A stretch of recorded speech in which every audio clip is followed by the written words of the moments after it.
আপনারা জানেন আমাদের আ বিশ্ববিদ্যালয়ে অত্যন্ত অনাকাঙ্ক্ষিত যে ঘটনাটি ঘটেছে ১২ তারিখ।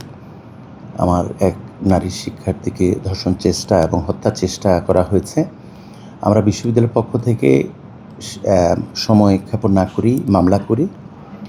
পুলিশ প্রশাসনের পক্ষ থেকে তাকে গ্রেপ্তার করার জন্য সর্বোচ্চ চেষ্টা চালিয়ে যাচ্ছে। মাননীয় সরকার প্রধান তিনি ব্যক্তিগতভাবে নির্দেশনা দিয়েছেন পুলিশ প্রশাসনকে যেন সর্বোচ্চ গুরুত্ব দিয়ে এই দোষীকে গ্রেপ্তার করা হয়, অপরাধীকে গ্রেপ্তার করা হয়। এই বিশ্ববিদ্যালয়ের নিয়ম কানুন প্রতিপালন করা আমার দায়িত্বের মধ্যে পড়ে। একটি তদন্ত কমিটি করতে হবে।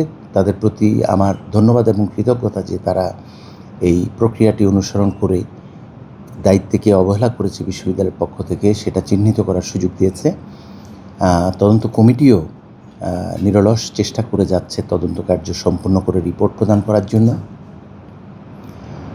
তবে একটি বিষয় আমরা বারবার বলতে চাই এবং এটাই সত্য যে যারা আন্দোলন করছে তাদের দাবিটি অত্যন্ত ন্যায্য।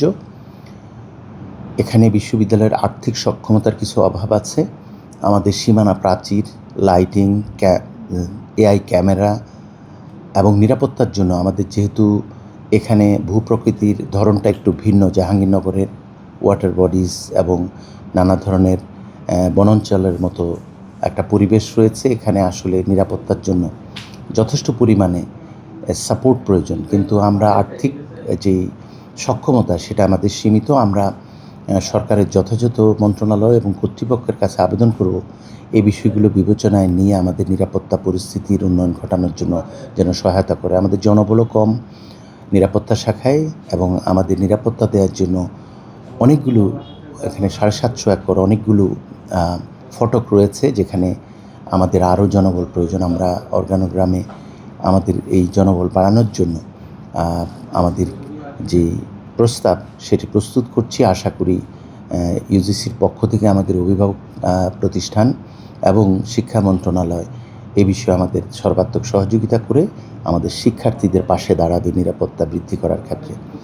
আমরা আশা করি এবং শিক্ষার্থীদের পক্ষ থেকে আবেদন জানাই তারা যে চেষ্টাটি করছে সেটা যেন অব্যাহত রাখে এবং দোষী অর্থাৎ যিনি অপরাধ করেছেন সেই ব্যক্তিটিকে চিহ্নিত করবার ক্ষেত্রে যেন কোনো ধরনের অবহেলা না থাকে।